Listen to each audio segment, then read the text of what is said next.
She looked like she belonged on another planet, and maybe she did.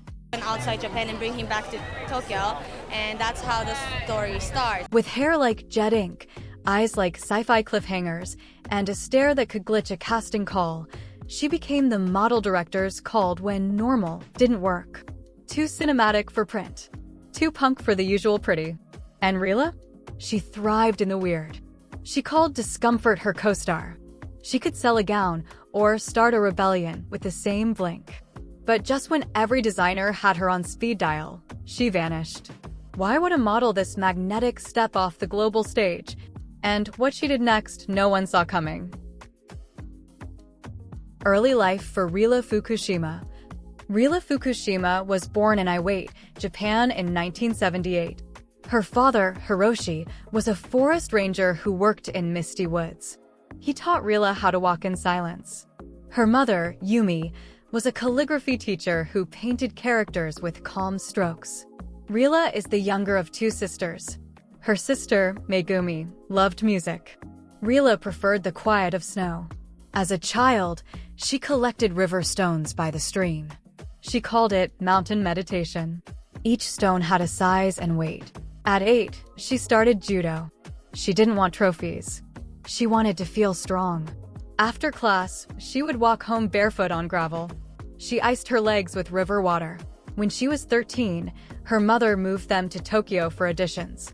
Not long after, she auditioned wearing a plain black dress. The casting director looked at her and said, "You're a force." It wasn't a compliment, it was a warning. At 16, she got her first modeling call at Tokyo Fashion Week. A photographer said he needed someone who moved like silence. She walked in a black kimono with braided hair and never blinked. He pressed the shutter and everything changed. Her bedroom in Tokyo didn't have posters. Instead, she hung blank canvases and called them waiting space. Each canvas was a promise, a place to become still before creation. Her childhood wasn't sunny or flashy. It was quiet, precise, and slow, but powerful. By the time she left her hometown, she had learned this. True presence isn't loud. It's what stays in the air after you disappear. Section 3. First Loves. Fall. Rila Fukushima.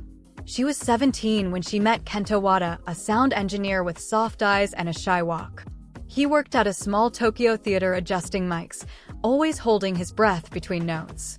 Rila saw him backstage during a school play. He offered her a green tea candy without a word. She took it. That was the start. Their relationship unfolded in whispers. They shared books instead of texts. He'd underline quiet sentences. She'd circle them. Every Friday, they sat by a vending machine in silence, watching streetlights blink on. Kento called her his pause in the noise. She called him her page with no writing. But love, for Rila, didn't end loudly. It vanished. One night, Kento didn't show up. Then another. No calls. No notes. Only silence. A month later, she saw him with another girl outside the same theater, smiling, laughing, giving her that same green tea candy. Rila didn't cry. She walked away, then stopped at a corner store and bought a blank notebook. That night, she wrote one sentence on the first page, "Don't be the echo." She cut her hair the next day. She stopped reading his underlined books. She signed with a small modeling agency and asked to wear black in every test shoot. The sketch? She folded it and burned it in a metal dish on her apartment balcony. The ashes flew over the Tokyo skyline like tiny farewells. Her heartbreak wasn't loud or messy. It was clean. Cold. A door closing without a creak. But something changed after Kento. She became sharper. On runways, she no longer posed. She pierced. Cameras didn't click. They froze. Because Rila had learned something essential. Love is soft. But survival has angles. And from then on, she stopped being someone's pause. She became the moment that rewrote the script. Rila didn't rebrand. She revealed. While other models scrambled to stay relevant, she leaned harder into being strange in the most brilliant way. At 25, she dyed her hair a sharp silver blonde and chopped it into a jagged bob. Not trendy. Not market-tested. Just her. Brands didn't know where to place her. So she placed herself on billboards, in manga editorials, in cinematic ads that didn't need dialogue. Her walk wasn't floaty or fierce. It was calculated quiet. Her presence didn't shout, it shifted the entire room's mood. In Paris, a casting director whispered, "She moves like a prophecy." That clip? Viral within hours. Then came the Wolverine. Not as a damsel, but as Yukio, the sidekick who looked like she'd sliced the plot in half. Audiences didn't forget her. Neither did producers. Rila turned down beauty campaigns that wanted to airbrush her edge. Instead, she signed with brands like Comme des Garçons and Kenzo, labels that worship tension, not trends. Her style? Sharp suits, combat boots, and no apologies. She wasn't the next anyone. She was the first Rila. And with every choice, she proved, if you don't fit the system, redesign it. Rila didn't dress to be pretty. She dressed to be precise. Off camera, she lived in wide-leg pants, black turtlenecks, and beat-up boots. Hair often messy. Nails black or bare. No lipstick unless it matched her mood. Her style said, "I am not here to soften the room. I'm here to hold it steady." But every choice had purpose.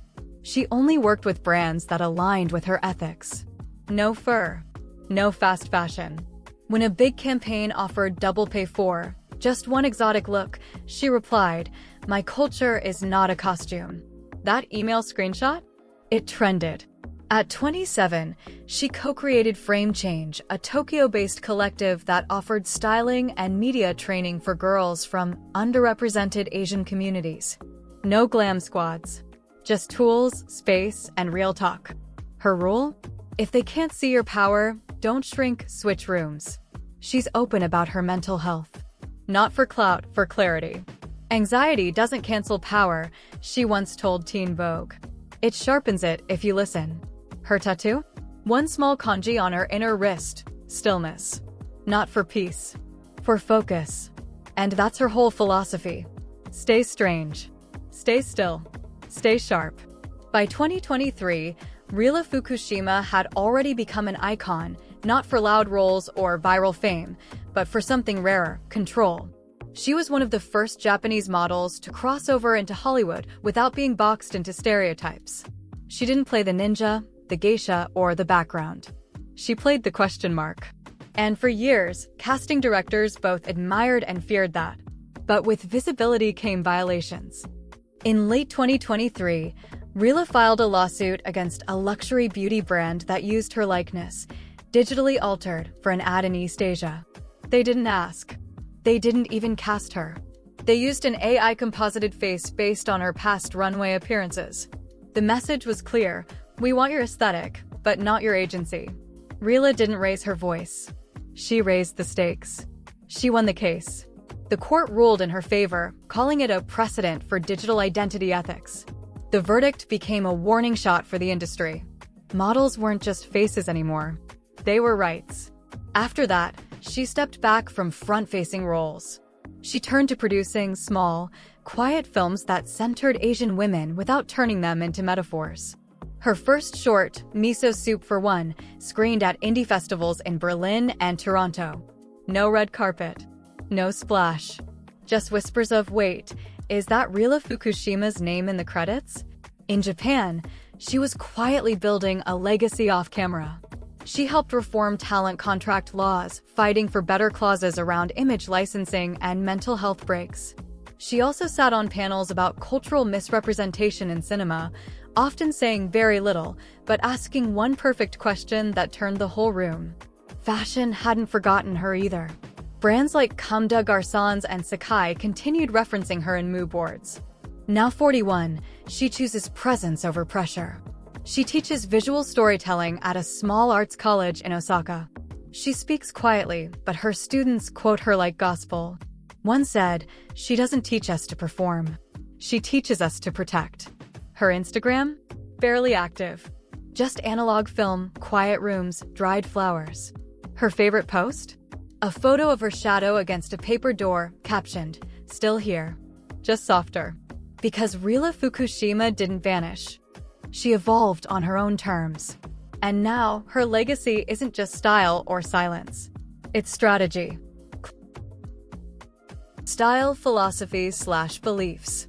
Rila Fukushima never dressed to impress. She dressed to disappear quietly on her own terms.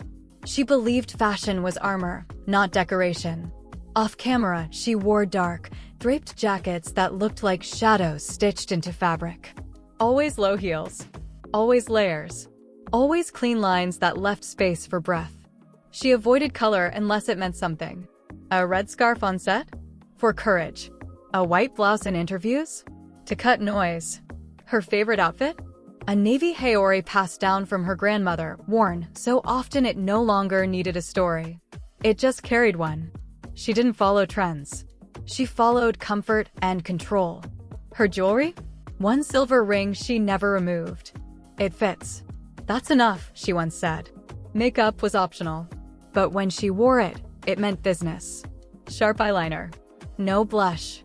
Softness, she said, should be a choice, not an assignment. She wasn't anti-fashion. She just believed fashion should speak in full sentences, not hashtags. When asked to define style, she replied, "Style is how you leave a room." Because Rila didn't use fashion to stand out.